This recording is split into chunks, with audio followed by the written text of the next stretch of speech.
Hello friends, నేను శరణ్యాని. ఇవాళ 7 అడుగుల బంధం 72వ భాగం చదువుకుందాము. రాసిన వారు మీనా ముక్తేశ్వర్ గారు. ఏమైందన్నయ్య అంటూ అడిగారు మళ్ళీ కావాలని దేవా, కృష్ణవర్మ, రవివర్మను. ఏముంది తమ్ముళ్ళు, వాళ్ళ బాబాయ్ గొప్పతనాలు చెప్పుకుంటున్నామని మీ వదిన గారు నా చెవి పట్టుకుంది అంటూ నవ్వేశాడు రవివర్మ అందంగా. ధరణి అక్కడి నుంచి నవ్వుకుంటూ పక్కకు వెళ్ళింది. ఏం దేవా, ఏంటి పరిస్థితులు ఎలా ఉన్నాయి అని అడిగాడు రవి. ఏముందన్నయ్య, అంతా హ్యాపీ, గీతికతో చదివిస్తున్నానంటూ నవ్వాడు దేవా. అవును, చదివించడం ముఖ్యమే అన్నాడు కృష్ణవర్మ. నీ సంగతి ఏంటి కృష్ణ, మీ అసలైన కథ ఎప్పుడు ప్రారంభం అవుతుంది అంటూ నవ్వాడు రవివర్మ. 6 నెలల్లో నేను అనుకున్న పనులు పూర్తవుతాయి అన్నయ్య. విరవీగిన వారు నన్ను ఏదో చెయ్యాలి అనుకున్నవాడే ఈరోజు నా వైద్యం కోసం ఎదురు చూసేలా అయ్యాడు. అందుకు గూడెం ప్రజలకు, ఆ కుటుంబం మీద ఉన్న కక్ష కూడా కారణం. గూడెం ప్రజలకు జరుగుతున్న అన్యాయాలు మామూలుగా లేవు. గవర్నమెంట్ వారిచ్చే సదుపాయాలు, ధనం కూడా మధ్యలో రాబందులు చాలా మింగేస్తున్నాయి. ఆ సమస్య కూడా జటిలంగా ఉంది అని చెబుతున్న కృష్ణవర్మ మాటకు నిజంగా ఎటువంటి పరిస్థితుల్లోకైనా దూసుకు వెళ్ళిపోయి చేయాల్సింది చేసి హాయిగా నవ్వుతూ బయటకు వస్తావు కృష్ణ, అది నీకు ఎలా సాధ్యమవుతుందో అన్నాడు రవివర్మ. ఏముందన్నయ్య, మనం ఎంచుకున్న దారి మంచిదైతే మన మనసులో మాట మొదట్లో అర్థం చేసుకోలేని వాళ్ళు కూడా తర్వాత మన వెనక నడుస్తారు. ఈరోజు గూడెం ప్రజల అండ నాకు బాగానే ఉంది అంటున్న కృష్ణవర్మ మాటలకు దేవా నవ్వుతూ, ఎవరో ఎక్కడో జనం కోసం పుట్టాడని గొప్పగా చెప్పుకుంటాము. అటువంటిది మా తమ్ముడు లాంటి వాడు మా కుటుంబంలోని ఒకడు ఉన్నాడు, అంత గొప్పవాడని చెప్పుకోవడానికి చాలా గర్వంగా ఉంది కృష్ణ అన్నాడు దేవా. సంతోషంగా నవ్వాడు కృష్ణవర్మ.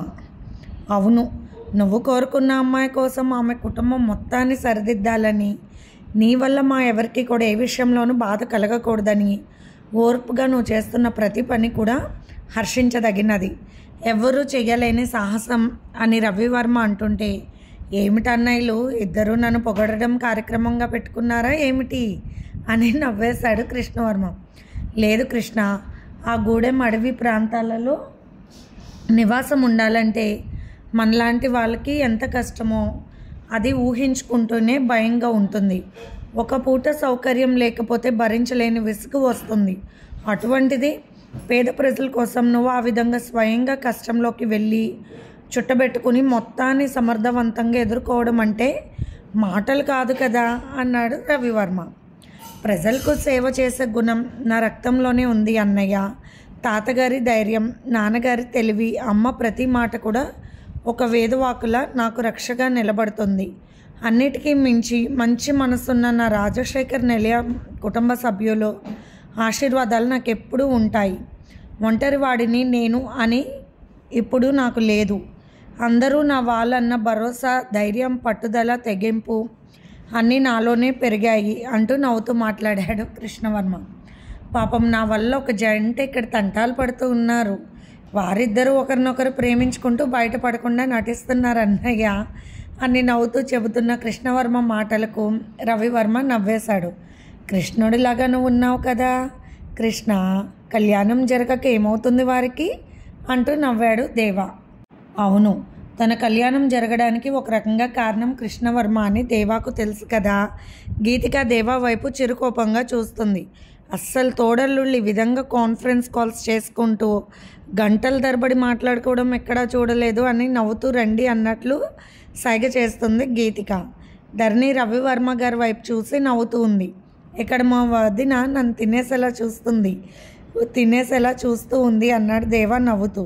అవును, మీ వదిన కూడా పక్క నుండి ఎంతసేపు మాటలు అన్నట్లు చూస్తుంది అన్నాడు రవివర్మ నవ్వుతూ. అన్నయ్యలు, నేనేదో బ్రహ్మచారిగా మామూలు గూడెం ప్రజలకు వైద్య సేవలో ఉన్నాను. మీరు చేయాల్సిన ప్రైమ వైద్యం కూడా చాలా ఉంది కదా, మీకెందుకు డిస్టర్బెన్స్ అంటూ నవ్వాడు కృష్ణ. అలా ముగ్గురు నవ్వుకుని ఫోన్లు పెట్టేశారు. అమ్మో, అసలు మీరు చెప్పుకునే మాటలు మామూలుగా లేవు. మొత్తానికి రాజశేఖర్ నిలయం అల్లుళ్ళు కొంటే అల్లుళ్ళు అంటూ నవ్వింది ధరణి. ఆ కొంటెతనం లేకపోతే ఈ గడ్సమ్మాయిలతో ఎవరు పడతారంటూ ధరణిని గట్టిగా కౌగిలించుకున్నాడు రవివర్మ. అబ్బా, వర్క్ ఉందండి అన్నది ధరణి. ఇంకాస్త తెలివి నేను కూడా అందివ్వాలిగా. నీకు మరికొద్దిగా అంటున్న రవివర్మ చూపులకి అలా లొంగిపోయి అతని గుండెల్లో వాలిపోయింది ధరణి. ప్రేమ పాఠాలు మొదలుపెట్టిన రవివర్మ మా మామగారి చిట్కాలన్నీ మళ్ళీ అనబోతుంటే ధరణి రవివర్మ చెవి పట్టుకుని చేతి మీద చిన్నగా గిచ్చుతూ నవ్వింది. ఈసారిగా అంటేనా అన్నది ధరణి. అమ్మో, రాజశేఖర్ నిలయంలో అమ్మాయిలు మామూలు గడుసు వాళ్ళు కాదు, దుర్గమ్మ గారి మనవరాళ్ళు అంటూ నవ్వేశాడు రవివర్మ. గీతికను దగ్గరికి తీసుకుని ఏమిటి, కాసేపు కూడా ఎవరితో మాట్లాడకూడదా అన్నాడు దేవా. మాట్లాడుకోవచ్చు, మీ సోషల్ వర్క్ మీకు ఉంటుందిగా అన్నది నవ్వుతూ గీతిక. నీ వర్క్ నువ్వు చేసావా అన్నాడు దేవా. ఎప్పుడో అయిపోయింది, మీకోసం ఎదురు చూస్తూ ఉన్నానన్నది గీతిక అందంగా నవ్వుతూ. ఎదురు చూడడంలో ఆనందం ఉంది కదా అంటూ అందంగా మెరిసిపోతున్న గీతిక నామంతం తన మీదకి లాక్కున్నాడు దేవా. అబ్బా అంటున్న గీతికను ఇప్పటిదాకా వెయిట్ చేయించా కదూ, అందుకే కొంచెం స్పెషల్ లవ్కర్స్ ఈరోజు అంటూ అందాల పూల తీగను అల్లుకుపోయాడు దేవానాథ్. కృష్ణవర్మ శ్రావణికి ఫోన్ చేశాడు. మా చిన్న మావయ్య గారు తండ్రి కాబోతున్నారని తెలిసింది, చాలా హ్యాపీగా ఉంది అన్నాడు కృష్ణవర్మ. వీడియో కాల్ చేయడమే నవ్వుతూ కృష్ణవర్మ అలా అంటుంటే నవ్వొచ్చింది శ్రావణికి. ఇంతలోనే అప్పుడే ఈ విషయం మీ దాకా వచ్చేసిందా అంటూ నవ్వింది శ్రావణి.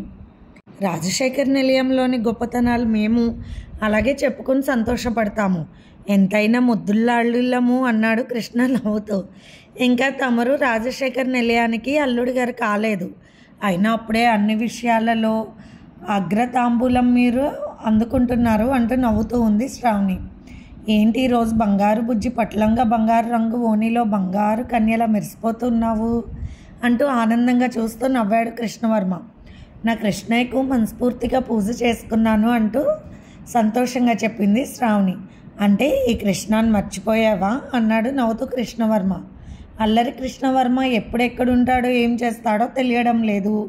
నా చిన్నతనం నుండి నాకు తోడుగా ఉన్న కన్నయ్యను పూజించుకోవాలి, ఎప్పుడు నన్ను వదిలిపెట్టి ఎక్కడికి వెళ్ళడు అంటూ కృష్ణయ్య మాట వచ్చినప్పుడు తన్మయత్వంతో మాట్లాడుతుంది శ్రావణి. అస్సలు ఇంత అల్లరి అమ్మాయివి, కృష్ణయ్య మీద అంత భక్తి ఎలా పెరిగింది అన్నాడు నవ్వుతూ కృష్ణవర్మ. ఏమో, చిన్నప్పటి నుంచి అమ్మ ఎక్కువగా కృష్ణయ్య లీలామృతం చదివి చెబుతూ ఉండేది. అప్పుడు మేము చదువుకునే స్కూల్లో కృష్ణయ్య విగ్రహం ఉండేది. స్కూల్ మధ్య ఉన్న ఖాళీ ఆవరణలో పిల్లలందరూ ఆడుకునే సమయాల్లో విడివిడిగా ఆడుకునేవారు. నేను మాత్రం కృష్ణయ్యతో ఆడుకునేదాన్ని, దూరంగా పరిగెత్తి పువ్వులు వేసేదాన్ని, కృష్ణయ్య పాదాల చెంత పడాలి అని అలా ఎన్నో రకాల ఆటలు ఆడేదాన్ని. ఒకసారి మహాశివరాత్రి ఉత్సవాలకు గుడికి వెళ్ళినప్పుడు బొమ్మలు కొనిపిస్తున్నారు నాన్నగారు. పెద్దక్క ఒక రకం, చిన్నక్క ఒక రకం కొనుక్కున్నారు. నేను మాత్రం ఎప్పుడు నా దగ్గరుండి చిన్ని కృష్ణయ్య బొమ్మను కొనుక్కున్నాను. ఆ తర్వాత కృష్ణాష్టమి ఉత్సవాలు బాగా చేస్తారు. నాన్నగారు వాళ్ళ ఫ్యాక్టరీలో వాళ్ళతో ఉట్టి కొట్టించి కోలాటాలు వేయించి ఎన్నో రకాల ఆసక్తికరమైన ఆటలు ఆడించేవారు. పోటీలు పెట్టి బహుమతులు కూడా ఇచ్చేవారు నాన్నగారు. ఆ రోజు మాత్రం నేను నాన్నగారితోనే వెళ్ళేదాన్ని. అక్కడ జరిగే కృష్ణయ్య ఉత్సవాలన్నీ చూసేదాన్ని. తర్వాత కృష్ణయ్యతో మాట్లాడడం, కృష్ణయ్యతో ప్రతి విషయం చెప్పడం అన్నీ అలవాటు అయ్యాయి. ఇక ఏ సంతోషమైన కృష్ణయ్యకి పూజ చేసుకోవడం, కృష్ణయ్యకి ఇష్టమైన పదార్థాలను స్వయంగా నేను చేసి పెట్టడం నేర్చుకున్నాను. కృష్ణాష్టమికి నా స్నేహితులని పిలిచి అక్కలతో కలిసి చాలా బాగా చేసేదాన్ని. అది నాకు నా కృష్ణయ్యకు విడదీయలేని బంధం. ఇంకా చాలా ఉన్నాయి, వాటికి సరిపోతుంది టైం అంతా అంటూ నవ్వేసింది శ్రావణి. అంత భక్తురాలివి, నన్నెలా ప్రేమించావు మరి అన్నాడు కృష్ణ నవ్వుతూ. అది కూడా నా కృష్ణయ్య ఇచ్చిన ఆజ్ఞ, కృష్ణయ్యకు చెప్పందే నేను ఏది చేయను అన్నది భక్తి పరవశంతో ఉన్న శ్రావణి. విచిత్రంగా ఉంది, ఇద్దరు కృష్ణ భక్తులు ప్రేమికులు ఎలా అయ్యారు అంటూ నవ్వేశాడు కృష్ణవర్మ. కృష్ణయ్య తత్వమే ప్రేమతత్వం, మరి కృష్ణయ్యను అంతగా ప్రేమించి పూజించాను కాబట్టి మీలాంటి ఉన్నతమైన వ్యక్తి పరిచయం ఏర్పడింది నాకు. అది ప్రేమగా మారి నా కుటుంబాన్ని సరిదిద్ది నా వెంట ఎప్పుడు రక్షణగా ఉంది ప్రతి క్షణం కూడా. కృష్ణయ్య రూపంలో మీరే వచ్చారా అని నేను ఎన్నోసార్లు భావించానంటూ నవ్వుతూ సిగ్గుపడుతూ చెప్పింది శ్రావణి. అదేంటి, నుదిటి మీద స్టిక్కర్ కింద బ్లూ కలర్లో చిన్న చుక్క అంటూ నవ్వారు కృష్ణవర్మ. నా కృష్ణయ్యకు బ్లూ అంటే ఇష్టం కదా, అందుకే ఆయనకు పూజ చేసినప్పుడు ప్రత్యేకంగా ఈ చుక్క పెట్టుకుంటానంటూ నవ్వింది శ్రావణి. మరి నేను గుర్తుకు వస్తే అన్నాడు కృష్ణవర్మ. మీరు గుర్తుకు వస్తే నిద్ర పట్టదు, ఆకలి వేయదు, ఆఖరికి ఏ రుచి కూడా తెలియడం లేదు అంటూ నవ్వేసింది శ్రావణి. నానమ్మ నన్ను ఎగతాళి చేసింది. నేను నిజంగానే మీ ధ్యాసలో ఉండి పాయసంలో అల్లం చట్నీ వేసుకున్నాను అంటూ తల వంచుకొని నవ్వింది శ్రావణి. అయితే త్వరలో పెళ్లి జరిగిపోవాల్సిందే మనకు అన్నాడు కృష్ణవర్మ. అదెలా, నా చదువు పూర్తవ్వాలి అంటున్న శ్రావణి మాటలకు నవ్వుతూ, ఆ చదువు ప్రేమ చదువు అన్నీ కూడా దగ్గరుండి పూర్తి చేయిస్తాను నేను సరేనా అన్నాడు కొంటెగా. రాజా మీరు చెప్పిన కాలేజీలో చేరాడు, బైపీసీ తీసుకున్నాడని సంతోషంగా చెప్పింది శ్రావణి. నాకు ఫోన్ చేసి చెప్పాడు, ప్రతి విషయం ఫోన్ చేసి మాట్లాడతాడు, రాజా మంచి అబ్బాయి అంటూ నవ్వాడు కృష్ణవర్మ. శ్రావణి ఇక్కడ ఒక ప్రేమ కథ అంటూ నవ్వుతూ వ్యాక్సిన్స్ వేయడానికి వచ్చిన కొత్త జంట ముచ్చట్లు చెప్పి నవ్వాడు కృష్ణవర్మ. సార్ ఇక పడుకోండి, చాలా టైం అయింది, 24 గంటలు గూడెం ప్రజల కోసం సేవ్ చేస్తూనే ఉన్నారు. ఇంతలా కష్టపడుతూ మీ ఆరోగ్యాన్ని నిర్లక్ష్యం చేయకండి, జాగ్రత్తగా కాపాడుకోండి. ఆ శశిభూషణ్ మధుభూషణ్ వల్ల ఏ ఇబ్బందులు లేవు కదా అన్నది శ్రావణి. వాళ్ళ వల్ల మనకి ఇబ్బందులు లేవు, నా వల్లే వాళ్ళకి ఇబ్బందులు వచ్చే అవకాశం బాగా కనిపిస్తుంది అంటూ నవ్వేశాడు కృష్ణవర్మ. అక్కడికి వెళ్ళాక చాలా రంగు తగ్గిపోయారు, మనిషి కూడా తగ్గారు అన్నది బాధగా శ్రావణి. ఎంతలోకి మామూలు స్థితికి వచ్చేస్తాను, ముద్దుల నా గోపెమ్మ నీ సహచార్యంలో అంటూ అందంగా నవ్వుతూ ముద్దు పెట్టాడు కృష్ణవర్మ. ఇందుకు నిద్రలేని రాత్రుల్లో ఈరోజు కూడా కలపాలి అంటూ బొంగమూత పెట్టుకుని కృష్ణవర్మ వైపు ఆరాధనగా చూసింది శ్రావణి. నీలో ఏదో మెరుపు ఉంది, అది నాకే కనిపిస్తుంది, అందరికీ చిన్నపిల్లలా కనిపించే నీలో కనిపించని ఒక అందమైన కళ నాకే కనిపిస్తుంది అంటూ నవ్వుతున్నాడు కృష్ణవర్మ. అందంగా నవ్వేసి ఫోన్ పెట్టేసింది శ్రావణి. నీలిమ వ్యాక్సిన్స్ వేస్తూ ఉంది. ఒక్కొక్కరు లైన్లోకి వస్తున్నారు వ్యాక్సిన్స్ వేయించుకోవడానికి.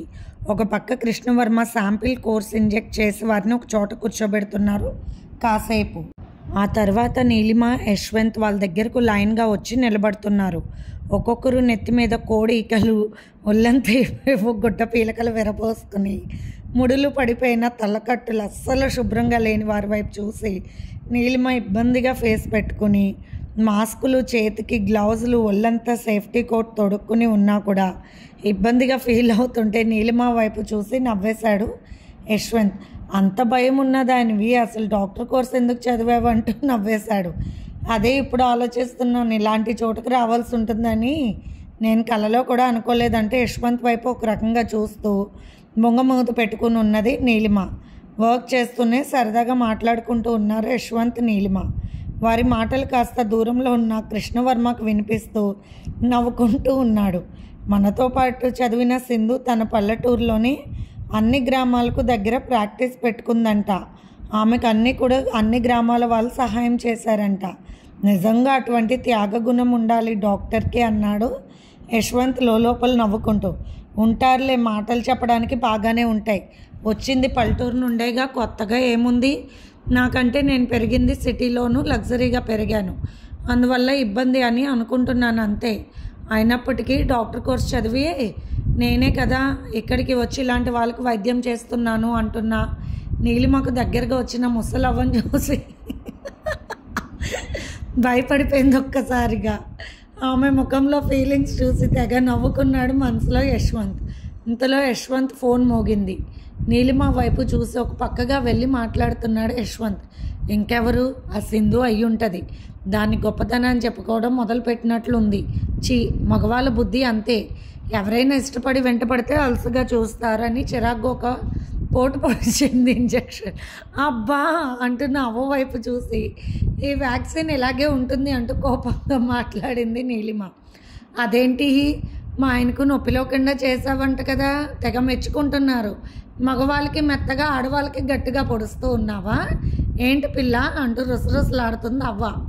అవును, షారుఖ్ ఖాన్, సల్మాన్ ఖాన్ ఉన్నారు మరి, అందుకని వాళ్ళని చూసి మెత్తగా చేశాను వ్యాక్సిన్, మాట్లాడటానికి బుద్ధి లేకపోతే సరి అని విసుక్కుంటూ ఒకవైపు యశ్వంత్ నవ్వుతూ మాట్లాడుతుంటే చూసి రుసరుసలాడుతూ, ఇలా రండి, ఆయన గారి మాటలు అయ్యేసరికి 10 మందికి వ్యాక్సిన్స్ వేయొచ్చంటూ కోపంగా పిలిచింది నీలిమ. అవన్నీ కూడా కాస్త దగ్గరలో ఉన్న కృష్ణవర్మకు వరకు వినిపించి బాగా నవ్వు తెప్పించాయి. ఒకవైపు చూస్తే యశ్వంత్ నవ్వుతూ చేతులు తిప్పుతూ చాలా హుషారుగా మాట్లాడుతున్నాడు దూరంగా. యశ్వంత్ వైపు చూస్తూ నీలిమ కోపంగా వ్యాక్సిన్స్ చేస్తూ ఉంది. నీలిమ కళ్ళల్లోని చొరచొర చూసిన కృష్ణవర్మకు నవ్వాగలేదు. ఈ అమ్మాయిలు ఎలా అయినా కూడా తమ బాయ్ ఫ్రెండ్స్ ఇంకొక అమ్మాయితో మాట్లాడుతున్నారు అంటే మాత్రం అనుమానం వస్తే మాత్రం చుట్టూ ఎవరున్నా కూడా గమనించకుండా రొసరొసలాడిపోతూ ఉంటారు. నిజమే, అది నిజమైన ప్రేమ ఉంటేనే అలా ప్రవర్తిస్తారు. నిజానికి ఈ నీలిమకు అటువంటి గూడెం ప్రజలకు వైద్యం చేయాల్సిన అవసరం ఏమీ లేదు. కేవలం యశ్వంత్ కోసం వచ్చింది పాపం. యశ్వంత్ కనీసం నవ్వడు, మాట్లాడాడు. ఇష్టపడ్డానని కూడా చెప్పకుండా ఆట ఆడిస్తున్నాడు మొత్తానికి. ఏంటి నీలిమ, యశ్వంత్ లైన్ ఆగిపోయింది? మీ లైన్ మొత్తం వ్యాక్సిన్స్ వేయడం పూర్తవుతూనే ఉన్నట్టుంది. ఎంతసేపు ఎవరితో మాట్లాడుతున్నావు యశ్వంత్ అన్నాడు కావాలని. ఒక పక్కకు తిరిగి నవ్వుకుంటూ కృష్ణవర్మ. ఏమో మరి ఎవరితో మాట్లాడుతున్నాడో, మాటలు అసలు ఆగకుండా నవ్వుతూ చేతులు తిప్పుతూ పెద్ద బిల్డప్ ఇస్తూ మాట్లాడుతున్నాడు. అదే నాతో మాట్లాడుతుంటే పొడి పొడిగా మాట్లాడతాడు. ఆ విషయం ఏమిటో అర్థం కాలేదు అసలు. నేనంటే ఇష్టం ఉందో లేదో అని మనసులో అనుకుంటూ ఉంది నీలిమ. హలో యశ్వంత్ అని పిలిచిన కృష్ణవర్మ పిలుపుకు సార్ వస్తున్నానంటూ మళ్ళీ చేస్తానని ఫోన్ పెట్టేశాడు యశ్వంత్. ఏం సార్ అంటూ వచ్చాడు యశ్వంత్. ఎవరితో అంతసేపు మాట్లాడుతున్నావు నవ్వుతూ అన్నాడు కృష్ణవర్మ. అబ్బే మాతో చదువుకున్న స్టూడెంట్ సార్ అన్నాడు నవ్వుతూ యశ్వంత్. వివరాలు చెప్పు, లేకుంటే ఇక్కడ కూడా వ్యాక్సిన్స్ బాగా నొప్పుడుతున్నాయి పాపం గూడెం వాళ్ళకు. మీ ప్రేమ కోసం ఇలా చేయడం భావ్యం కాదు కదా. నీలిమతో చేయించుకునే వాళ్ళకు పాపం సూది కూడా విరిగేలాగా ఉంది అంటూ యశ్వంత్కి వినిపించేలా చెప్పి నవ్వాడు కృష్ణవర్మ. ఏం సార్ మీరు అన్నీ భలే కనిపెడుతూ ఉంటారని సిగ్గుపడ్డాడు యశ్వంత్. నీకు సీనియర్ని కానీ ముసలివాడిని కాదుగా అంటూ నవ్వేశాడు కృష్ణవర్మ. సారీ సార్, మీ అంత టాలెంట్ నాకు లేదంటూ సరదాగా నవ్వాడు యశ్వంత్. నీలిమ చూపులు యశ్వంత్ని చురుగ్గా చూస్తూ ఉన్నాయి. వ్యవహారం ఏదో తొందరగా తేల్చుకుంటే మంచిది కదూ, ఎందుకు అలా చేస్తున్నావు కావాలని అంటూ నవ్వేసి తన సీట్లోకి వెళ్ళిపోయారు కృష్ణవర్మ. వర్క్ మొత్తం అయిపోయాక కృష్ణవర్మతో చెప్పాడు యశ్వంత్ నవ్వుతూ. తనంటే నాకు ఇష్టమే సార్, కానీ తను చదివే కోర్స్ చదవాలని డాక్టర్ చదివిందే తప్ప ఆ వృత్తి పట్ల అసలైన శ్రద్ధ చూపించడం లేదు. అందుకని ఏదో కొత్తగా ఏడిపిస్తున్నాను అంతే అన్నాడు యశ్వంత్ నవ్వుతూ.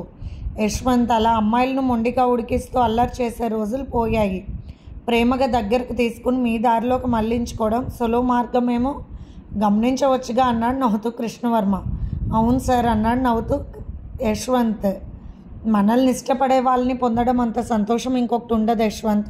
విలువ తెలుసుకోకుండా ఏదో ఆటలు పట్టిద్దామనుకుంటే రేపటి రోజున దూరమై మనం బాధపడాల్సిన స్థితి కలుగుతుంది. అర్థం చేసుకో అంటూ మంచి సలహా ఇచ్చాడు కృష్ణవర్మ. నీలిమ గుట్టుగా గోడ పక్కన కిటికీ దగ్గరే ఉండి వారి మాటలు విని ముసిముసిగా నవ్వుకుంటూ ఉంది. నేనంటే ఇష్టమే, కావాలని నన్ను ఉడికిస్తూ ఉన్నాడు. చెప్తారా బాబు నీ పని అనుకుంది నీలిమ తన మనసులో నవ్వుకుంటూ. యశ్వంత్ వస్తున్నాడని గమనించి, ఓకే డాడ్, మీరు చెప్పిన సంబంధం ఏదో చూస్తాను వచ్చి, నాకు బోర్ కొడుతుంది. మీరు కార్ పంపిస్తే వచ్చేస్తాను. లేదు మీరు చెప్పినట్లే, మీరు చెప్పిన వాళ్ళని పెళ్లి చేసుకుంటానని చెబుతూ ఉంది నీలిమ ఫోన్లో. అటువైపు యశ్వంత్ వస్తున్నాడని గమనించి మాట్లాడుతుంది నీలిమ. తను రావడం తెలియదు కదా, నిజమే మాట్లాడుతుంది అనుకున్నాడు యశ్వంత్. ఆ డాడీ ఉంటానైతే అని ఫోన్ పెట్టేసింది నీలిమ మరి అది అంటూ ఉన్నాడు యశ్వంత్. ఇక్కడ వాతావరణానికి నేను ఉండలేకపోతున్నాను, వెళ్ళిపోతాను. నాన్నగారు ఏదో లండన్ సంబంధం ఉంది అన్నారు. ఎలాగో పెద్దవాళ్ళు చెప్పిన సంబంధం చేసుకుని తీరాలి కదా అంటూ ఒకవైపు తిరిగి ముసుముసుగా నవ్వుకుంటూ సీరియస్గా చెప్తుంది నీలిమ. యశ్వంత్ ముఖం నల్లగా మాడిపోయింది. తిక్క కుదిరింది. ఓవరాక్షన్ చేస్తున్నాడు. లేకపోతే ఈ నీలిమ అంటే తమాషాలు అనుకున్నావా అనుకుంది మనసులో నీలిమ. ఇంతలో ఫోన్ రింగ్ అయింది. అదేమిటి రింగ్ టోన్లో ఎదురు కృష్ణవర్మ గారికి కదా అన్నాడు యశ్వంత్ తడబడుతున్న నీలిమ వైపు చూస్తూ. కిటికీ దగ్గర ఉన్న నా ఫోన్ తీసుకువచ్చారు మీరు, మీ ఫోన్ ఇదిగోండి అంటూ ఇచ్చాడు నవ్వుతూ కృష్ణ. శ్రావణి ఫోన్ చేస్తూ ఉంది. ఇంకా నయం ఫోన్ తీసి మాట్లాడలేదు నీలిమ. నువ్వు మీ ఇద్దరు గిల్లికజ్జాలు పెట్టుకోవడం కాకుండా మాకు కూడా గిల్లికజ్జాలు పెట్టేవాళ్ళని నవ్వుకుంటూ వెళ్ళిపోయాడు కృష్ణవర్మ. ఇది ఫ్రెండ్స్ ఇవాళ ఎపిసోడ్. రేపు ఇంకొక ఎపిసోడ్తో మీ ముందుకు వస్తాను. మీకు కనుక స్టోరీ నచ్చినట్లయితే లైక్ చేసి షేర్ చేసుకొని సబ్స్క్రైబ్ చేసుకోండి. ఉంటాను. అలాగే మన ఛానల్లో ప్రసారం అవుతున్న positive thoughts return by Shri Komanapalli Ganapathi Rao గారివి కూడా చదివి మీ అమూల్యమైన సమీక్షలు తెలియచేయండి. ఉంటాను.